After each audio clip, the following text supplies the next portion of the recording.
When are we going to have a community where people respect culture, people respect disparity, differences, whereby people can live in a community even with their differences? I feel like the issue of dominion generally is a national problem.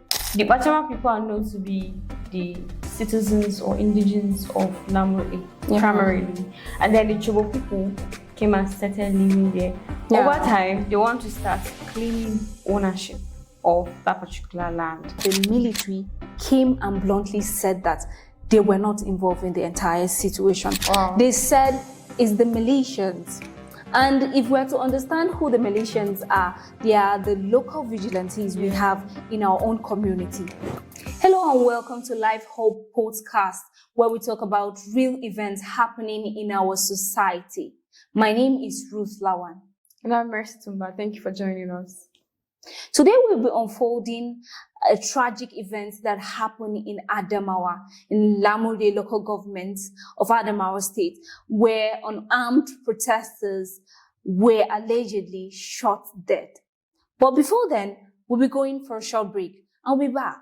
Do stay with us.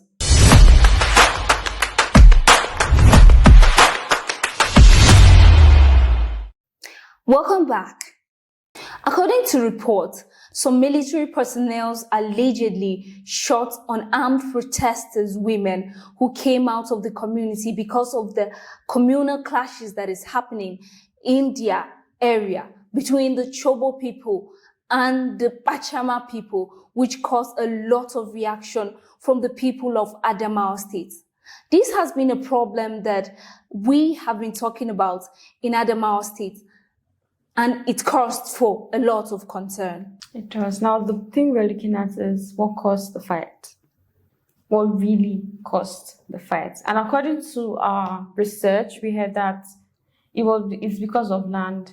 The Bachama people are known to be the citizens or indigenes of Lamurde primarily. And then the Chobo people came and started living there. Over time, they want to start claiming ownership of that particular land. So that's why they're having clashes here and there, conflicts here and there, which we believe the government is trying their best to curtail. And in the midst of this, we heard that the security people, or the security personnel, military people, some of them came and they were like trying to stop the protest. As a result of that, people's life were endangered. Yeah, you know, the first thing that came to my mind when I saw the entire video and the entire incident that happened in Lamurde Local Government is, if there was no fight, if there was no conflict in the very first place, would there be the entire incident happening in Lamurde? I feel like if there was no conflict, there's not going to be an incident of fights, because if they were all from the same place, they will not have issue. They can't fight their brother. My point is, right, when are we going to have a community where people respect culture, people respect disparity, differences, whereby people can live in a community even with their differences, difference of religion, difference of ethnic groups, or even difference in your views? I feel like the issue of dominion generally is a national problem. Every tribe that happens to be in a particular place wants to claim dominance. And that's why they're having the issue in like a place like Lamurde, because the Chobo people want ownership, they want leadership, they want to be the ones that are recognized as individuals, like citizens of that place. And then the Bachama people too, they can't stand it because they are the majority, of course. And then they would definitely have to like come out and try to fight the whole thing. Now, our focus should be what exactly is the government trying to do to curtail this problem? I think it's a very important thing that we should really talk about. Because we should hear what the government is doing to stop stuff. And we didn't get verified comments from the government about the entire incident. But the point, again, is the fact that the military came out to bluntly deny the entire incident. It was a problem. Why I said it was a problem is the video completely showed that it was people in the military uniform that did those things. And again, you see them in all the vehicles that belong to the military personnel. They were the ones, those vehicles were the ones that were there. Yeah. And one thing that will come to the minds of a lot of people is, how did these people get all of these uniforms and vehicles that does not belong to the military? It's possible that they're actually military personnel. And one thing with military is that people don't act out of impulse. They act based on order in the military. So it's either there was like misinformation or things go out of hand. And the only thing Ms. Mercy, you talked about misinformation, but at the same time, we knew that the military came and bluntly said that they were not involved in the entire situation. Wow. They said it's the militians. And if we're to understand who the militians are, they are the local vigilantes we have in our own community, right?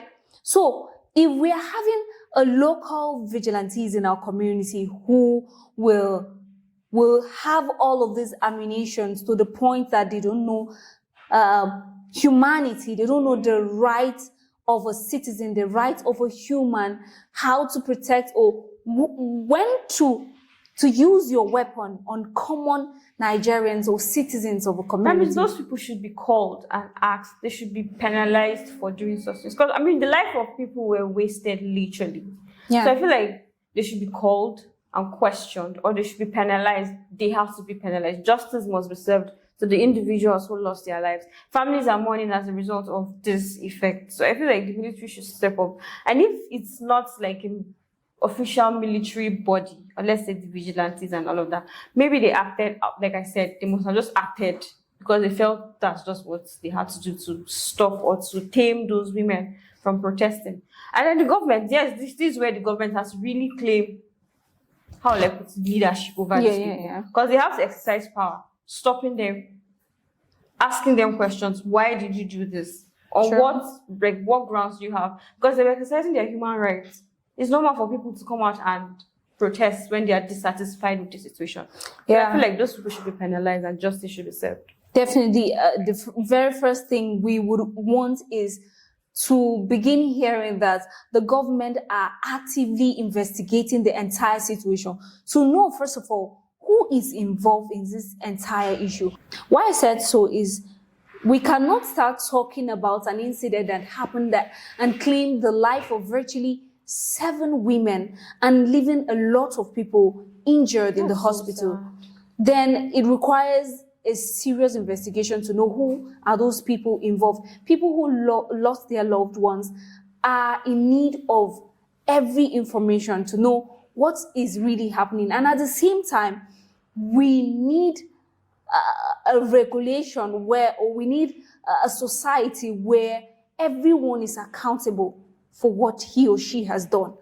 If anyone attempted to violate anyone's rights, then the person has...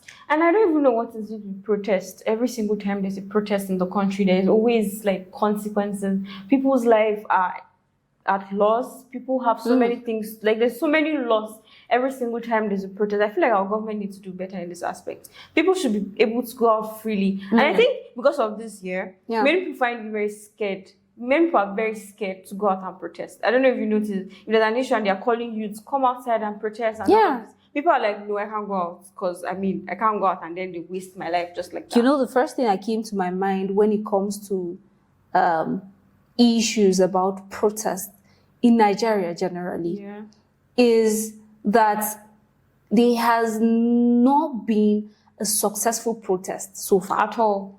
Most of the protests we hear, remember the incident that happened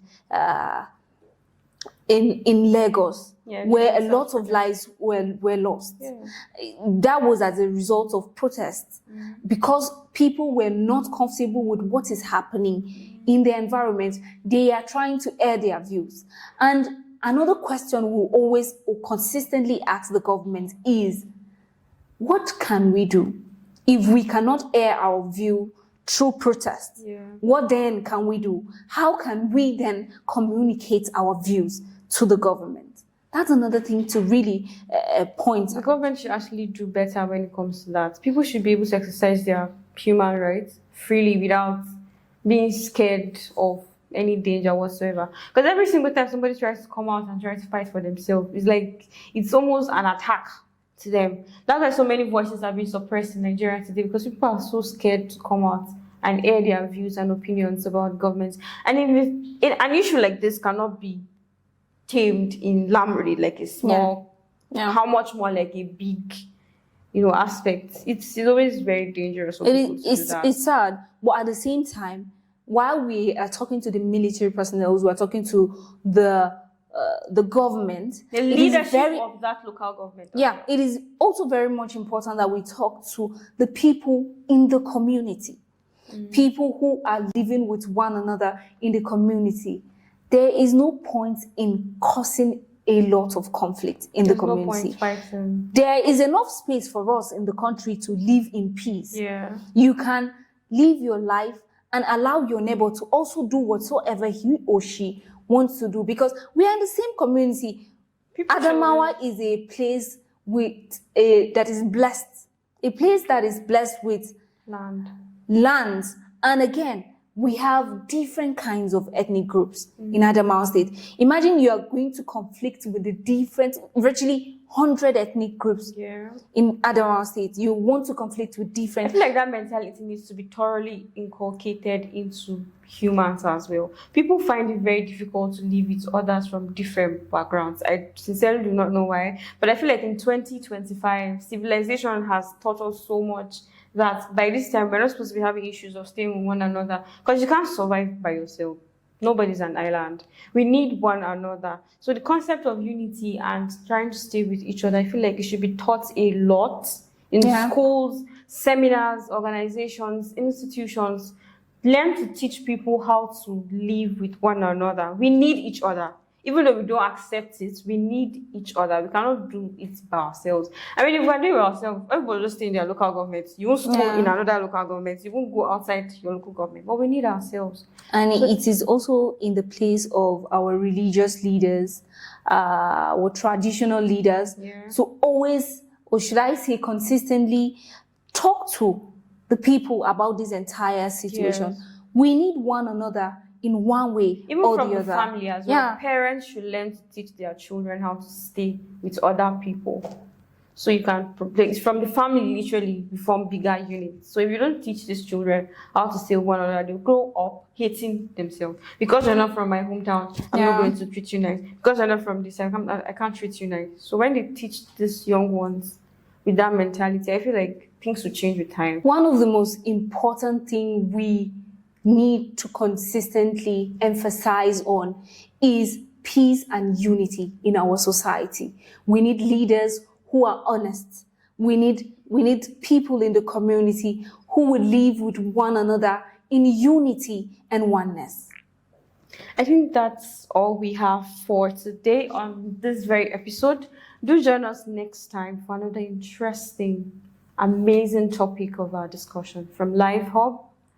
Don't forget to like, share, and follow us. Thank you for watching. Thank you.